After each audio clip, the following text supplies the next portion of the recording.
Welcome to Not Milk Never Milk. Subscribe if you're lactose intolerant. In this video, I will explain how to learn anatomy for sculpting full guide. Start by observing simple shapes in the body, then build volume with clay studies twice weekly, and use photos and live models for reference. Practice for short focus sessions, track progress, and repeat exercises until forms feel natural. Use gesture sketches, measure proportions, study bone and muscle interactions, and record notes after each session to refine understanding. Start by learning the skeleton as the framework that defines posture and proportion, then focus on palpable landmarks like the iliac crest and clavicle.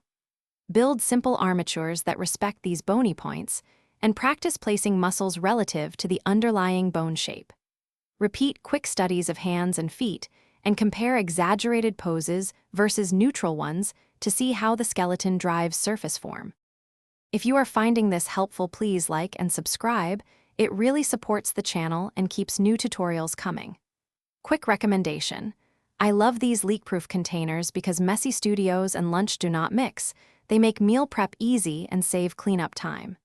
Check the description for the link and other deals. Grab one if you want to try it. Now let's get back to the video.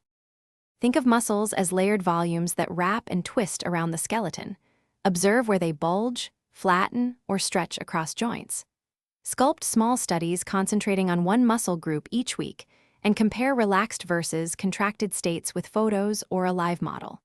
Use light and shadow to test reading a form, and keep a sketchbook of cross-sections to internalize three-dimensional relationships. Thanks for watching. If this was helpful, leave a like and consider subscribing. See you next time.